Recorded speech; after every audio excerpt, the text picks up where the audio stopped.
Validity of ray optics, Fresnel distance. अब देखो हम लोग को पता है डिफ्रैक्शन पैटर्न, थोड़ा कम कर दे। Validity of ray optics Fresnel distance, अगर हम लोग डिफ्रैक्शन पैटर्न बना रहे, मान लो डिफ्रैक्शन पैटर्न, ये होगी स्लिट की विड्थ, ये स्लिट विड्थ डी है, स्लिट विड्थ डी, और यहां पे कोई स्क्रीन है, या और कम ही कर लो स्क्रीन, मान लो यहां पे स्क्रीन है, डिस्टेंस कितना है स्क्रीन से, कैपिटल डी, ये हो गई कैपिटल डी। तो डिफ्रैक्शन स्प्रेड फर्स्ट मिनिमा जो बनेगा ऐसे बनेगा, फर्स्ट मिनिमा यहाँ पे नीचे भी बनेगा ऐसे, फर्स्ट मिनिमा, फर्स्ट मिनिमा, ये एंगल कितना हो जाएगा, ये theta, angular width, direction of first minima angular width हो जाएगी। और ये मैक्सिमा अगर बनेगा, ये चलो ये हो गया फर्स्ट मिनिमा, तो ये हो जाएगा लीनियर विड्थ, यहाँ पे जो डिफ्रैक्शन स्प्रेड जो रहेगा ये हो जाएगा x इक्वल टू, ये आता है कितना, D lambda by small D, D lambda by small D होता है, और ये डिस्टेंस कितना है, डी है। तो यही है लिखा हुआ देखो फ्रेस्नेल डिस्टेंस में, validity of ray optics Fresnel distance, A parallel beam of light of wavelength lambda on passing through a aperture of side D, ये अपर्चर हो गया, ये अपर्चर की साइज कितनी है, डी है, gets diffracted into beam of angular width. तो जो एंगुलर विड्थ अगर हम लोग निकालेंगे थीटा, हाफ एंगुलर विड्थ इसको बोलते हैं, ये हो जाएगा लैम्डा बाई डी, या डायरेक्शन ऑफ फर्स्ट मिनिमा हो जाएगा, इफ एंगल इज स्मॉल, तो theta equal to lambda by D हो जाएगा। If a screen is place at a distance D, अगर मान लो कोई स्क्रीन हम रख देंगे जिसके विड्थ स्लिट के सामने एट ए डिस्टेंस डी, और एंगल कितना है, एंगुलर विड्थ कितना है, थीटा, थीटा इक्वल टू कितना है, लैम्डा बाई डी, और स्क्रीन कितना रखे, यहाँ से यहाँ तक कितनी डी है, ये कैपिटल डी है। तो अगर हम लोग वो रखेंगे, मान लो ये स्प्रेड कितना है, एक्स है, तो एंगल का फार्मूला होता है आर्क बाई रेडियस, एंगल का फार्मूला कितना होता है, आर्क बाई होता है रेडियस, आर्क हो गया मान लो एक्स, और रेडियस कितना हो गया, कैपिटल डी, और ये हो गया थीटा, थीटा इक्वल टू कितना है, लैम्डा बाई स्मॉल डी, तो ये x इक्वल टू हो जाएगा D lambda by small D.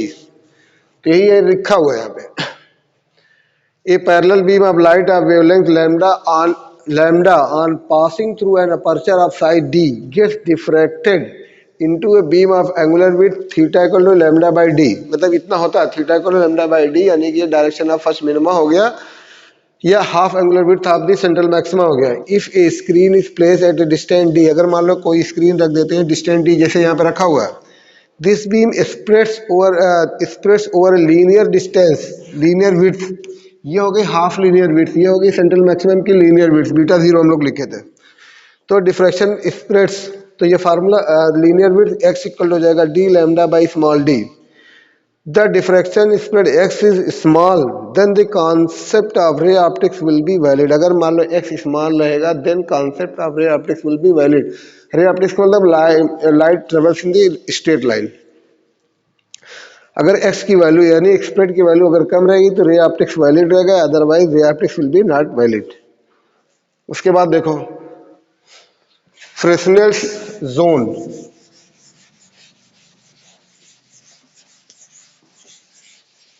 क्या अभी अब हम लोग लिखे थीटा इक्वल टू, तो लिखे ही लैम्डा बाई डी, और ये हो जाएगा x equal to D lambda by small D हो गया। उसके बाद है Fresnel zone D F, Fresnel zone, ये हो जाएगा डी एफ, x की जगह कितना है, डी लैम्डा बाई हो जाएगा डी। अगर मान लो इफ x की जगह अगर कर दो d, और d की जगह कर दो df, d की जगह क्या रहेगा, df रहेगा, देन तो ये हो जाएगा x की जगह स्मॉल d, और d की जगह हो जाएगा df, तो ये हो जाएगा d, और ये हो जाएगा d, और ये हो जाएगा d की जगह df हो जाएगा, ये हो जाएगा लैम्डा हो जाएगा, यहाँ पे हो जाएगा d हो जाएगा, d हो गया। और अगर हम लोग df निकालेंगे तो ये हो जाएगा d स्क्वायर, ये हो जाएगा d स्क्वायर इक्वल टू हो जाएगा df और ये हो जाएगा लैम्डा। और अगर हम लोग डी एफ निकालेंगे तो ये हो जाएगा डी एफ इक्वल टू हो जाएगा डी स्क्वायर बाई हो जाएगा लैम्डा, हो जाएगा D square by lambda. D F equal to हो जाएगा D square by lambda. The distance at which the diffraction spread of a beam is equal to the size of the aperture is called Fresnel distance. When x equal to d, d equal to df, तो d equal to df by d solve करेंगे तो df equal होगा d square by lambda. तो solve करने के बाद हो जाएगा लैम्डा, ये जो df है इसको बोलते हैं फ्रेस्नेल जोन बोलते हैं। Fresnel distance is called Fresnel distance. उसके बाद if d is less than df, d is less than df, then the concept of ray optics will be valid. Then concept of ray optics will be valid. ये Fresnel distance हो गई, ये Fresnel zone Fresnel distance. अब देखो d की जगह d less than df करना है, तो d लेस देन df करो तो df कितना ये हो जाएगा d is less than df। तो यहाँ पर रखेंगे d और यहाँ पर लिखेंगे df कितना d स्क्वायर और बाई कितना हो जाएगा लैम्डा, और इधर जाएंगे तो ये हो जाएगा d lambda less than d square. इसका मतलब हो जाएगा d lambda under root less than हो जाएगा d स्क्वायर d, और d इज ग्रेटर देन हो जाएगा under root d lambda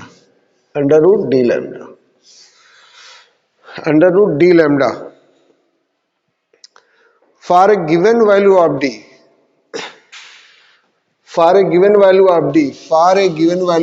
d the quantity lambda d is called size of Fresnel's zone and it denoted by df। लिख दे रहे हैं यहाँ पे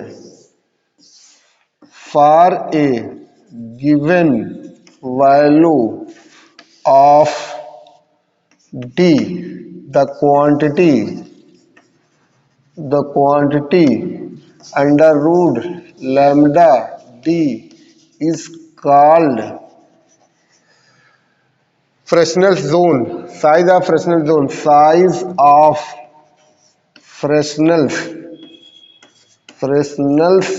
zone denoted by df।